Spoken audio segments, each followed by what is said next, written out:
Asal-usul kota Banyuwangi. Pada zaman dahulu kala, hiduplah seorang raja. Raja itu bernama Raja Banterang. Raja Banterang dikenal sebagai raja yang bijaksana, pemberani, dan baik hati. Suatu hari, ia sedang berburu di tengah hutan. Lalu, saat berburu, ia melihat kijang yang sangat besar. Ia pun terkejut dan berkata, "Kijang itu sangat besar sekali. Aku akan menangkapnya." Lalu ia pun mengejar kijang itu. Tidak disadari, pengawal-pengawal raja ternyata sudah tertinggal di belakang. Dan raja pun berlari sendirian mengejar kijang itu. Sayangnya, kijang itu terlalu cepat berlari, sehingga raja tidak sanggup untuk mengejarnya, lalu menangkapnya. Langkahnya terhenti ketika ia melihat sungai yang jernih dan bersih. Saat melihat sungai itu, ia pun merasa haus. Lalu ia minum di air sungai itu dan berkata, "Sungai ini sangat segar." Lalu saat dia minum, dia pun terkejut karena ada seorang perempuan yang cantik jelita berlari dari balik pohon.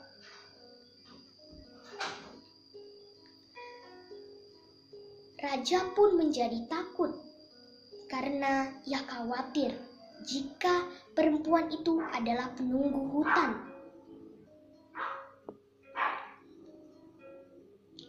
Lalu ia bertanya kepada perempuan itu, "Siapakah Adinda?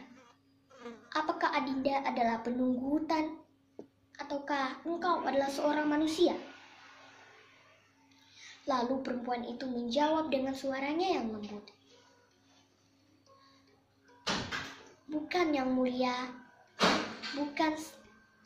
Bukan. Saya bukan penunggu hutan ini, tetapi saya adalah seorang manusia." Lalu raja pun bertanya kepadanya lagi, "Mengapa kamu berada di hutan yang lebat ini sendirian?" "Paduka, saya berusaha melarikan diri dari kerajaan saya karena kerajaan saya telah terserang oleh musuh. Dan ayah saya mulai gugur untuk mempertahankan kerajaan." Raja pun teringat bahwa dia merencanakan untuk membunuh atau menyerang raja dari kerajaan Kalungku. "Sebenarnya siapakah namamu?" tanya raja lagi. "Nama saya adalah Surati, Paduka." Lalu dia mengatakan sesuatu kepada Surati. "Sebaiknya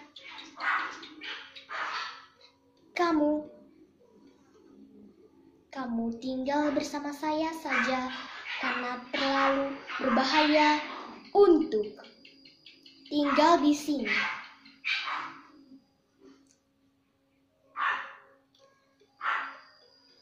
Lalu Surati pun menjawab, "Baiklah, akan kuterima." Lalu mereka pun pergi ke kerajaan bersama. Melihat kelembutan dan kesopanan yang dimiliki oleh Surati, Raja Banterang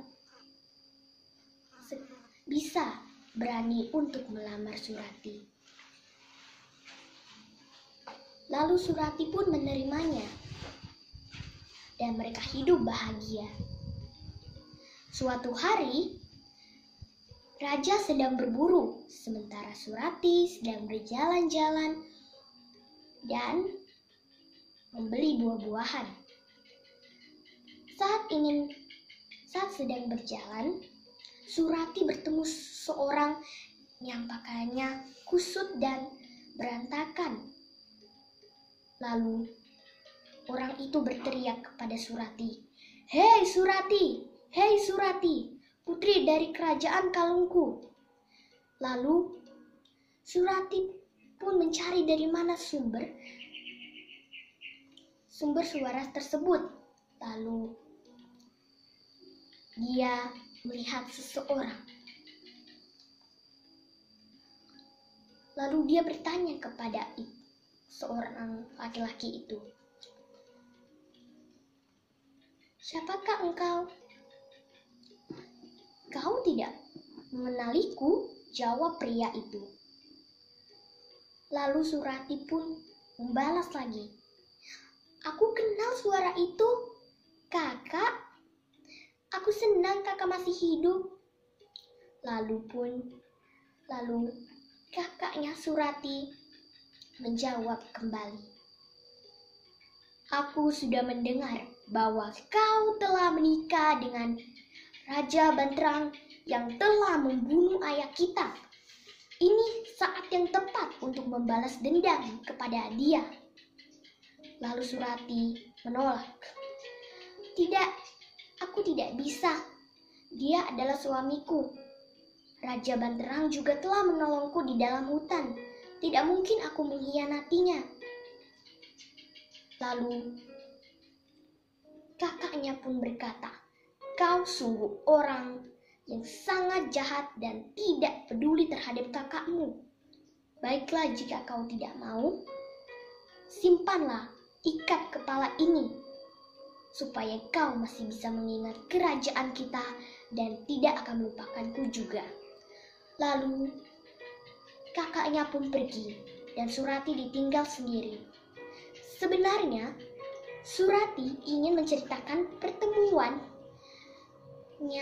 dengan kakaknya kepada sang suami, tetapi sang suami sedang pergi berburu. Lalu ia meletakkan ikat kepala itu di bawah bantal sesuai dengan janji kakaknya. Dan saat Raja Banterang sedang berburu, ia melihat kakaknya Surati, tetapi dia tidak mengenali siapa itu dan dia tidak tahu apakah itu kakaknya Surati. Lalu kakaknya Surati berkata, "Hei, Paduka, ada yang sedang merencanakan pembunuhan terhadap engkau." Lalu Raja Banterang menjawab, "Siapa? Tidak mungkin. Tidak mungkin ada yang ingin membunuhku." Lalu kakaknya Surati berkata kepadanya, "Istrimu ingin membunuhmu. Jika kamu tidak percaya kepadaku, lihatlah di bawah bantal istrimu. Kamu akan menemukan ikat kepala kerajaan kalungku."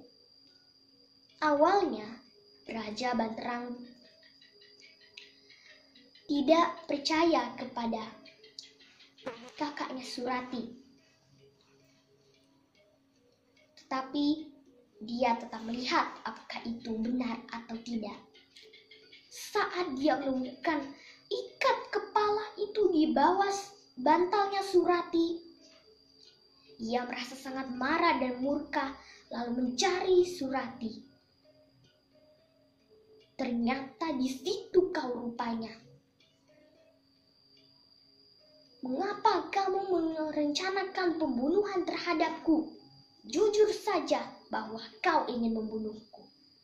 Lalu Surati berkata, "Tidak mungkin aku mengkhianatimu, Kakanda. Tidak mungkin. Aku tidak ingin mengkhianatimu. Satu kali pun aku tidak ingin. Tetapi Raja Banterang tetap tidak percaya. Tidak usah berbohong. Ini dia buktinya.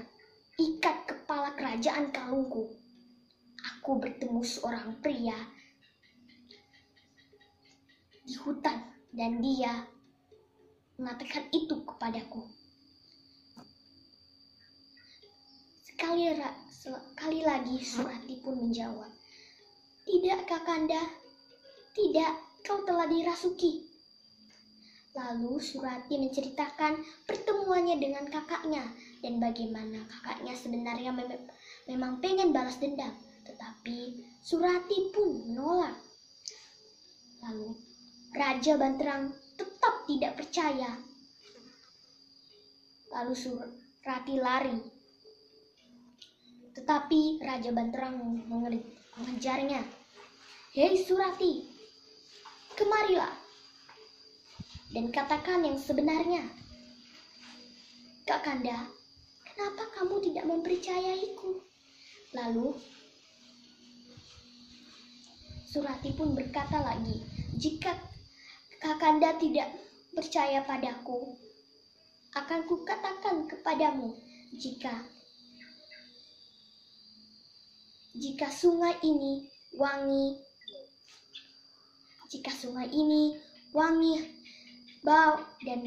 bau harumnya, maka Adinda tidak berbohong.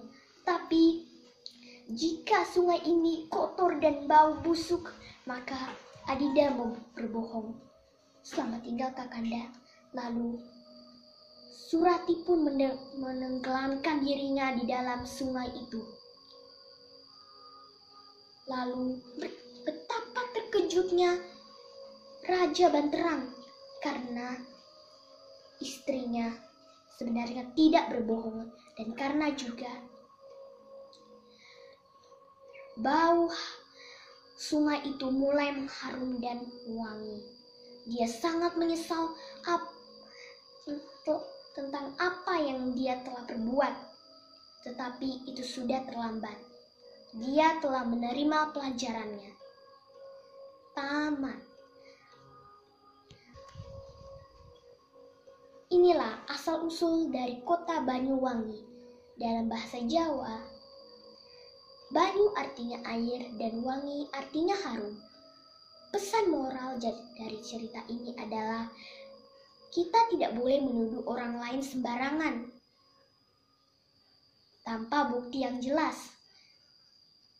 Dan kita juga tidak boleh membandingkan orang lain sebelum kita melihat bahwa fakta-fakta itu benar. Dan kita harus terus berbuat bijaksana seperti yang dilakukan oleh Surati. Tamat. Terima kasih.